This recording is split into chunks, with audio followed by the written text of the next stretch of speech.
आमे देखीचु एई जो धड़ा माटी को मेकअप हो, व्हाइटनिंग हो कि सन्स प्रोटेक्शन क्रीम हो, या को बहुत डिफरेंट टाइप ऑफ स्किन आम यूज करके देखीचु 500 ରୁ 600 पेशेंट ट्राए कला पर देखीचु। बहुत इंटरेस्टिंगली आमे केबे भी कौनसी ट्रायल पेशेंट उपरे आमे केबे भी ताको इचिंग हुए बोले कि आमे पाइन दिस इज इचिंग फ्री, टिके भी इचिंग हुए नहीं खरा एटा ए जो वाइडनिंग स्किनटा ये जो सॉइलटा रखिकी खरारे जिते खरारे सॉइल मध्य कौन सी इचिंग हुए नहीं। This is free from microbes आम टेस्ट करूँ कौन सी बैक्टेरिया नहीं आउ यही जो जहाँ हो आम खाली इचिंग जो क्वेश्चंस अच्छी आम पाखे आमको आप पठेबे लगेला पर इचिंग हो नहीं हो कि गोटे फास्ट रेस्पन्स आप एक्सटर्नाली यूज कलापर जब किसी स्किन को कंफर्टेबल न हो तेज स्किन इचिंग करवा स्टार्ट कर आपण मैंने जानते आम स्किन बोधे छोट छोट माइक्रोब्स अच्छा स्किन माइक्रोब्स तेणु बोधे आम स्किन माइक्रोब्स आई सॉइल भितर कौन गवेषणा करूँ किंतु आम भावुचे आगामी भविष्य आम करने चाहूँ यही जो धड़ा माटी आउ स्किन माइक्रोब्स कौन सी प्रकार they are both comfortable each other तेणु आपको इचिंग हुए बोली आमर ऑब्जेक्टिव अच्छी किंतु आमको जो साइंटिफिक डाटा प्रोवाइड करने पड़ो आमको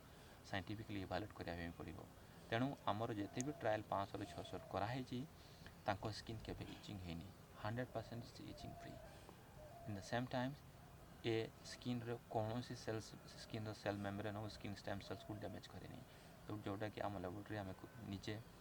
या छोट परीक्षण करूँ तेणु मु बेले बेले भाई भाभी खुशी हुए कि आम गाँ पाख माटी एबे स्किन रो बहुत बड़ा एक्टिव इनग्रीडिएंट्स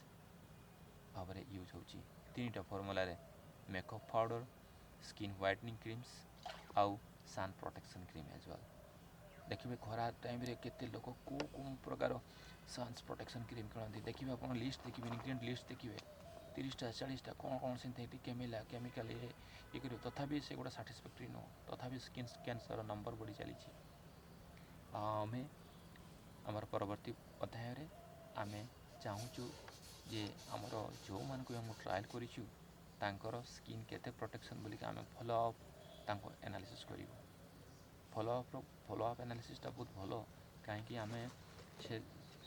जो मैंने यूज कर व्हाइट सेल को यूज करेंगे as a sun protection creams आम देखू तर स्किन कैंसर हो कि न हो जदि न हो जानबू ये पूरा भाव में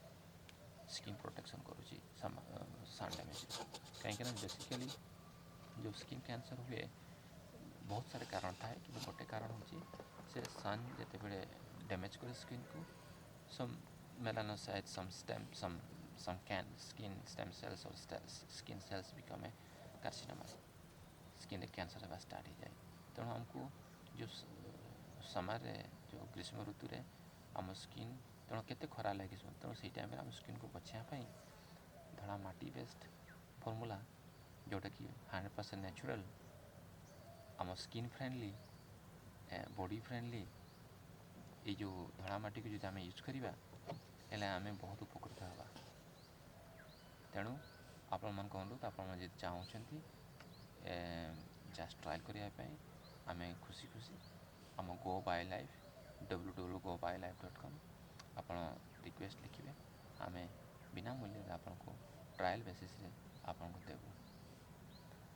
आपण मन जब कौन भी क्वेश्चन है आ फीडबैक फॉर्म आप प्लीज फिलअप करके आमको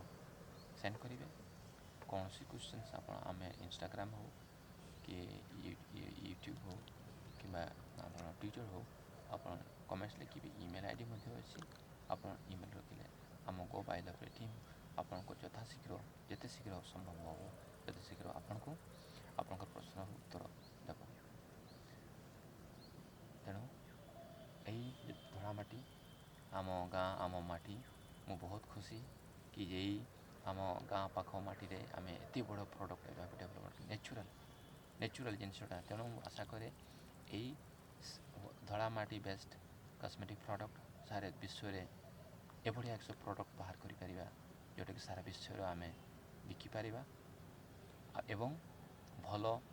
भाव नेचुराली आम स्किन को प्रोटेक्शन करिपरिबा।